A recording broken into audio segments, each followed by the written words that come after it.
Hola a todos, bienvenidos a la sección del Santoral de la Semana. Somos el matrimonio de Marisela y Luis Jaime y a continuación les presentaremos las festividades de esta semana. Nuestra Señora del Rosario o Virgen del Rosario es una advocación de María, venerada por la Iglesia Católica, que celebra el 7 de octubre, la fiesta de la Bienaventurada Virgen María del Santísimo Rosario. El 11 de octubre festejamos a San Juan XXIII, de nombre secular Angelo Giuseppe Roncalli. Fue el Papa de la Iglesia Católica y soberano de la Ciudad del Vaticano entre 1958 y 1963. El llamado Papa Bueno es considerado como el padre de la renovación de la Iglesia Católica por haber lanzado en 1962 el Concilio Vaticano II y por su compromiso en defensa de la paz. Bueno amigos, eso fue todo del Santoral de esta semana. Espero que les haya gustado. Nos vemos hasta la próxima.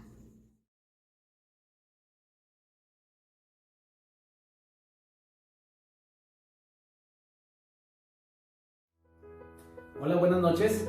Bienvenidos a la cápsula ¿Sabías qué? Por esta ocasión está dedicada al mes del Rosario, que es el mes de octubre. ¿Sabías que desde 1478 hasta la fecha existen más de 200 documentos papales que hablan sobre el Santo Rosario? El Papa León XIII le dedica 2 encíclicas y es el que designa octubre como el mes del Rosario. El Papa Pío lo llama el resumen de todo el Evangelio y el Papa Juan Pablo II escribe un documento hermoso sobre el Santo Rosario en el cual están incluidos los misterios luminosos. Hablando de los misterios luminosos, parece que el Papa Juan Pablo II los elaboró, pero estos fueron sugeridos anteriormente por el carmelita maltés George Preca, esto en 1957, el cual fue beatificado por el mismo Juan Pablo II. Por cierto, ¿has escuchado el lema "Familia que reza unida, permanece unida"? Este lema nació en 1948 por el padre Patrick Peyton, que fundó un apostolado de orar el Rosario en Familia. El Rosario es un sacramental, es un instrumento externo que nos ayuda a conseguir gracia y nos ayuda a santificarnos. Y la práctica de rezar el Rosario, además de ayudar tu espíritu, ayuda a que seas una persona más calmada. Esperamos que les haya gustado. Se despide de ustedes Ernesto, Estela, y nos vemos la próxima semana con más datos e historia del Santo Rosario. Hasta luego.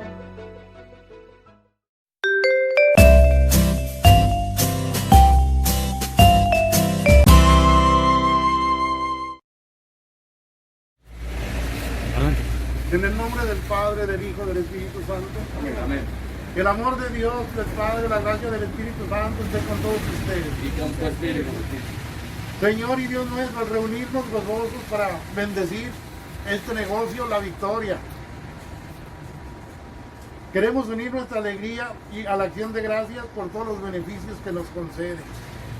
Nuestro sentimiento religioso nos mueve a reconocer la huella de tu presencia en todos los acontecimientos y actos de nuestra vida. Por eso elevamos hacia ti nuestro espíritu agradecido, porque participamos de tu bendición descendente. Te bendecimos, Padre, porque hoy podemos ofrecerte este lugar, este negocio, que es al servicio de nuestros semejantes y seres queridos. Y junto con la alabanza hacemos también nuestras súplicas. Haz descender sobre nosotros, sobre nuestras vidas y sobre nuestros trabajos, la bendición abundante de tu gracia, para que desde este lugar visible que hoy bendecimos, nos hagamos dignos de participar un día en el templo invisible de tu gloria. Por Cristo nuestro Señor. Amén. Ahora vamos a reforzar esto con una cita bíblica. Adelante, Melchor. Del libro de los Números, en el capítulo 7, versículo 1. El día en que Moisés terminó la morada, la ungió y la santificó con todos sus muebles. Después de la consagración del altar y de todos sus utensilios, los jefes de Israel jefes de los clanes y de las tribus que habían presidido el censo hicieron una ofrenda. Palabra de Dios. Te alabamos, Señor. Pues vamos a bendecir este negocio, La Victoria, muebles, línea blanca, electrónica, accesorios y más. Así dice. Así es. Muy bien.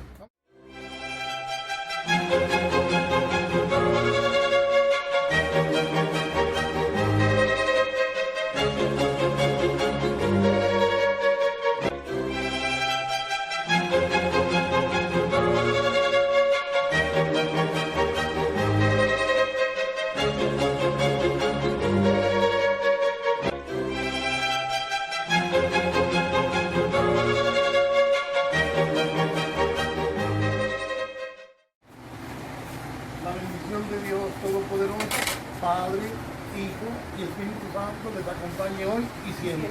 Amén. Ave María Purísima.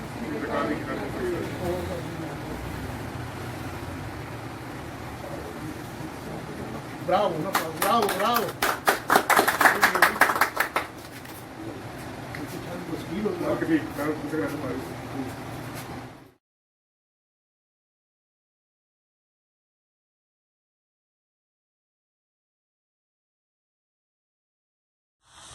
Hola, saludos y bendiciones en nombre de Cristo Jesús. Mi nombre es Jesús Melchor y hoy vengo a hablarles de las Sagradas Escrituras. Iniciamos con una frase muy célebre de San Jerónimo. Desconocer las Sagradas Escrituras es desconocer a Cristo. Recuerden que cuando nosotros oramos, nosotros le hablamos a Dios, pero cuando leemos las Sagradas Escrituras, Dios nos habla a nosotros. En el Evangelio de San Juan, en el capítulo 5, versículo 39, nos dice: ustedes escudriñan las Escrituras pensando encontrar en ellas la vida eterna, y justamente ellas dan testimonio de mí, pero ustedes no quieren venir a mí. Es como si el Señor nos hiciera un reproche. Ustedes no quieren venir a mí, ustedes no quieren leer la Biblia para conocerme más. En el mismo Evangelio de San Juan, en el capítulo 8, versículo 31, nos dice: Jesús decía a los judíos que habían creído en él: ustedes serán verdaderamente discípulos míos si perseveran en mi palabra. Conocerán la verdad y la verdad los hará libres. Ustedes serán verdaderos discípulos de mí. ¿Quieres ser verdadero discípulo del Señor? Persevera en las Sagradas Escrituras. Por eso hoy yo te invito que leas todos los días las Sagradas Escrituras, para que seas un verdadero discípulo del Señor. En los Salmos, en el Salmo 119, 105, dice: para mis pasos tu palabra es una lámpara, una luz que alumbra mi sendero. Si nosotros nos dejamos iluminar con su palabra, que es la Biblia, nuestra vida será estupenda. Podremos tomar decisiones perfectas en nuestra vida, en nuestro trabajo, en la escuela, en la familia, con los hijos, con la pareja. Es necesario que el católico cambie, que deje de ser apático a las Sagradas Escrituras y empecemos a leerla más. La Biblia, cerrada o de adorno en la casa, no sirve. Sirve cuando yo la leo, la medito y la pongo en práctica. Es necesario que empecemos a leer más la palabra de Dios y nos demos cuenta que solo con las Sagradas Escrituras en nuestro corazón, nuestra vida será transformada. Por eso yo te invito que leas la palabra de Dios, porque la Biblia es el único libro cuyo autor se hace presente cada vez que se lee. El mismo Dios está presente. Y nos despedimos con la gracia de San Pablo. Si Dios con nosotros, ¿quién contra nosotros? Saludos y bendiciones. Los esperamos para la próxima.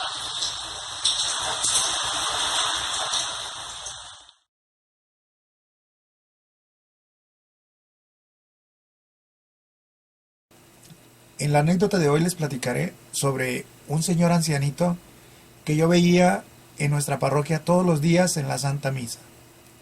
Eso hace algunos años. Cada día, muy fervoroso, ese señor seguía la misa y yo lo veía como en cada una de ellas se acercaba a la comunión, caminando lenta y dificultosamente con su bastón. Yo lo veía como un ejemplo de buen cristiano y sentía curiosidad de platicar algún día con él. La oportunidad llegó un día que yo estaba afuera de la cochera de la iglesia y él pasó y se detuvo a descansar a un lado donde yo estaba. Así que aproveché para entablar conversación con él. Yo le comenté que se me hacía que él era una persona muy fervorosa y que para mí era un gran ejemplo que estaba dando a la comunidad al comulgar todos los días. Él se sonrió y me dijo: ahora soy así, pero antes no. Yo era de joven y de adulto muy peleonero. No me dejaba de nadie y estuve en muchos pleitos.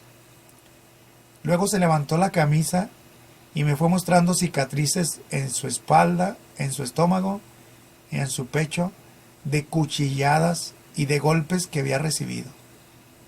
Eran muchos. Volvió a repetir: fui muy peleonero. Luego se alejó sonriendo. Con esta anécdota podría inventar un dicho que diría: hombres devotos vemos, vidas pasadas no sabemos. Hasta la próxima.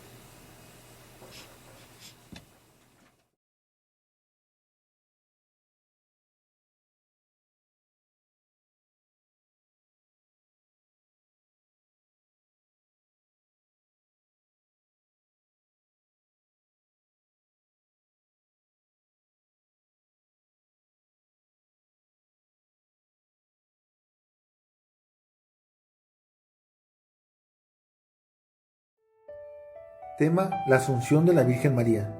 Este tema es de conocimiento primario para los cristianos universales, es decir, la Iglesia Católica, ya que en los primeros tiempos es descrito claramente en los evangelios apócrifos que fueron escritos en aquel tiempo, como el protoevangelio de Santiago, pero que la Iglesia Católica no los agregó en la Biblia, pero sí en la tradición.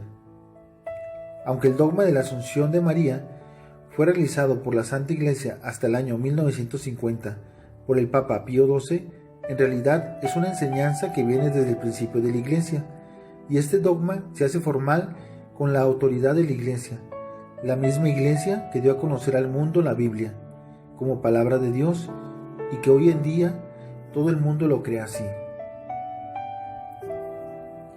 Los relatos de la Asunción de María datan desde los primeros cristianos. Por ejemplo, en el año 250, en donde se encontró un antiguo papiro de los primeros cristianos, en donde revela una oración que actualmente se dice en el rosario, en donde se dice al final: Virgen gloriosa y bendita.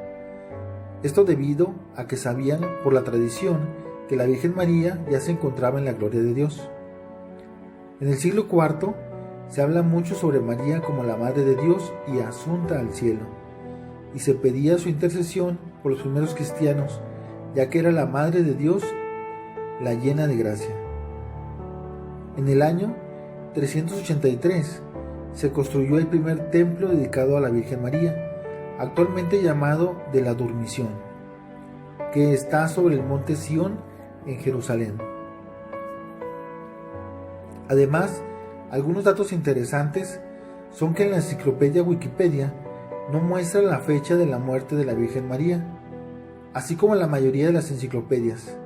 La coincidencia está en la dormición de María al final de sus días, ya que ella no podía morir debido a que no tenía pecado, como lo afirma el ángel Gabriel cuando le dice llena de gracias. Esto está en Lucas capítulo 1 versículo 28, alégrate, llena de gracia. Y enseguida dice Lucas, sobre Jesús, lo mismo. En Lucas capítulo 2, versículo 40, dice, la gracia de Dios permanecía con él. Aquí Lucas se refiere a Jesús, lo mismo que le dice a María. Desde los siglos IV y V se consideró a María como el modelo perfecto de fe y santidad a imitar por las vírgenes cristianas, según la doctrina previamente elaborada por los grandes doctores de la Iglesia, como son San Atanasio, San Jerónimo, San Ambrosio y San Agustín de Hipona, mismos santos que participaron en la recopilación de la Biblia.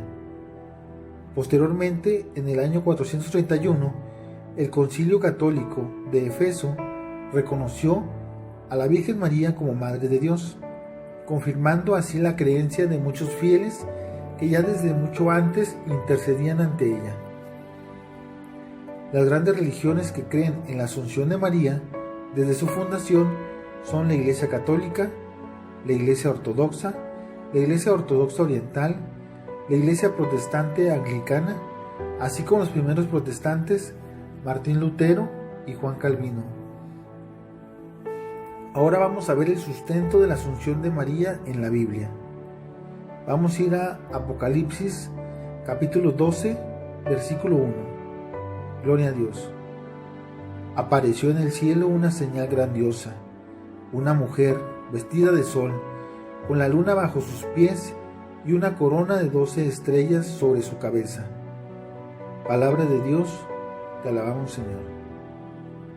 La señal grandiosa de la que se habla es una mujer vestida de sol y la luna bajo sus pies, igual que la imagen de la Virgen de Guadalupe, y tiene una corona ya que es una reina, y de 12 estrellas, símbolo de la perfección, como las 12 tribus de Israel que representaban el pueblo de Dios, o los 12 apóstoles que representaban la iglesia de Dios. Vamos a ir ahora a Apocalipsis capítulo 12, versículo 4. El dragón se detuvo delante de la mujer que iba a dar a luz para devorar a su hijo en cuanto naciera. Y la mujer dio a luz un hijo varón, que ha de gobernar a todas las naciones con vara de hierro. Pero su hijo fue arrebatado y llevado ante Dios y su trono. Palabra de Dios, te alabamos, Señor. Aquí explica que el dragón representa al diablo, que trata de matar a Jesús desde su nacimiento, pero aún así nace Jesús, que es Dios y gobierna, llamado Rey de los Judíos, y después es sacrificado como cordero para el perdón de los pecados y llevado a Dios y a su trono. Vamos ahora a ver Apocalipsis capítulo 12, versículo 6. Gloria a Dios. Mientras la mujer huyó al desierto, donde tiene un lugar que Dios le ha preparado. Palabra de Dios, te alabamos, Señor. Aquí dice que Dios le preparó un lugar a la mujer, que es María, la que dio a luz al hijo varón. En el siguiente versículo se narra por Juan cómo a María se le dieron las alas del águila grande. Apocalipsis capítulo 12, versículo 13. Cuando el dragón vio que había sido arrojado a la tierra, se puso a perseguir a la mujer que había dado a luz al varón. Pero se le dieron a la mujer las 2 alas del águila grande, para que volara al desierto, a su lugar. Ahí será mantenida lejos del dragón. Palabra de Dios, te alabamos, Señor. Aquí dice que a la mujer se le dieron las 2 alas del águila grande, para ser llevada al lugar que Dios le tenía preparado. O sea, no pasa por la muerte, sino que es asunta al cielo. Aquí vemos la Asunción de María. Vamos ahora al Apocalipsis capítulo 12, versículo 17. Gloria a Dios. Entonces el dragón se enfureció con la mujer y se fue a hacerle la guerra al resto de sus hijos, es decir, a los que observan los mandamientos de Dios y guardan las declaraciones de Jesús. Palabra de Dios, te alabamos, Señor.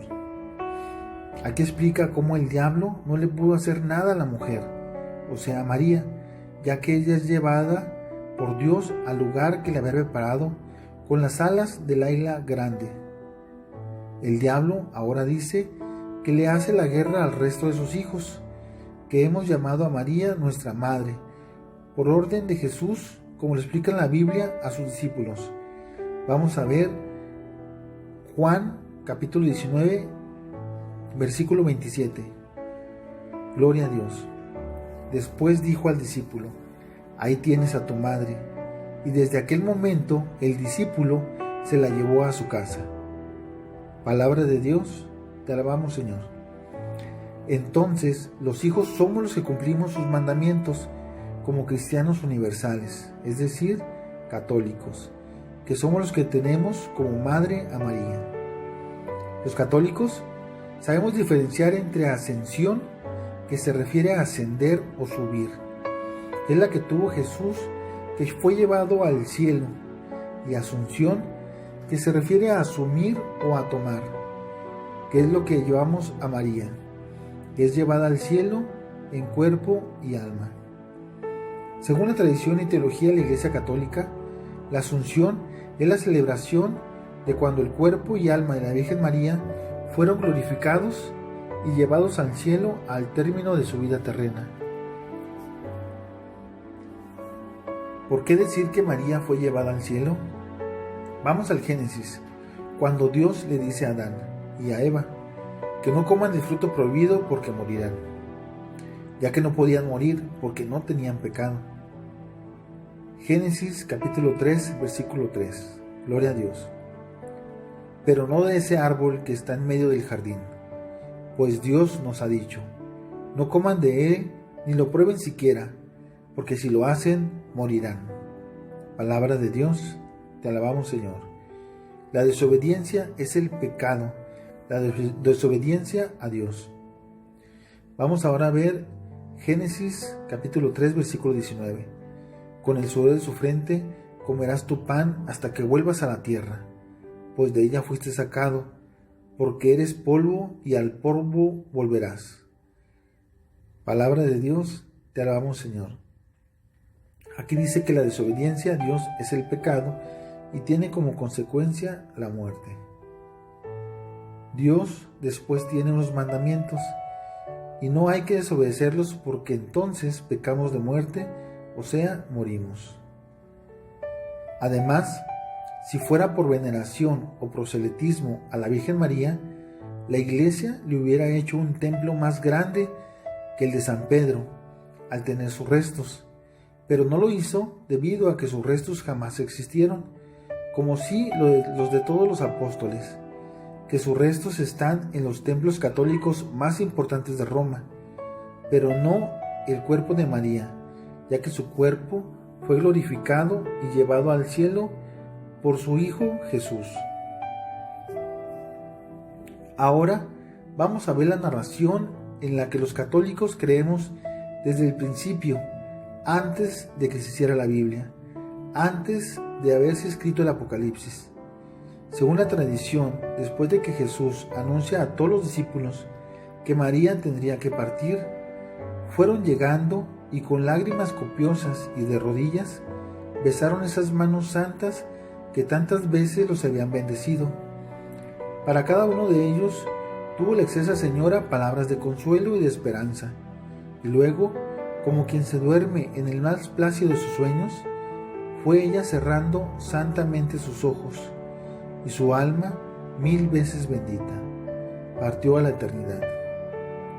La noticia cundió por toda la ciudad, y no hubo un cristiano que no viniera a llorar junto a su cuerpo, como por la muerte de su propia madre. Su entierro más parecía una procesión de Pascua que un funeral. Todos cantaban el aleluya con la más firme esperanza de que ahora tenían una poderosísima protectora en el cielo, para interceder por cada uno de los discípulos de Jesús. En el aire se sentían suavicísimos pero fuertes aromas, y parecía escuchar cada uno armonías de música muy suaves. Pero Tomás, apóstol, no había alcanzado a llegar a tiempo, Cuando arribó, ya habían vuelto de sepultar a la Santísima Madre. Pedro, dijo Tomás, no me puedes negar el gran favor de poder ir a la tumba de mi Madre amabilísima y darle un último beso a esas manos santas que tantas veces me bendijeron. Y Pedro aceptó. Se fueron todos hacia el Santo Sepulcro, y cuando ya estaban cerca, empezaron a sentir de nuevo suavísimos aromas en el ambiente y armoniosas músicas en el aire. Abrieron el sepulcro y en vez de ver el cuerpo de la Virgen, encontraron solamente una gran cantidad de flores muy hermosas. Jesucristo había venido, había resucitado a su Madre Santísima y la había llevado al cielo. Hermanos, esto es lo que llamamos la Asunción de la Virgen María. Dios les bendiga.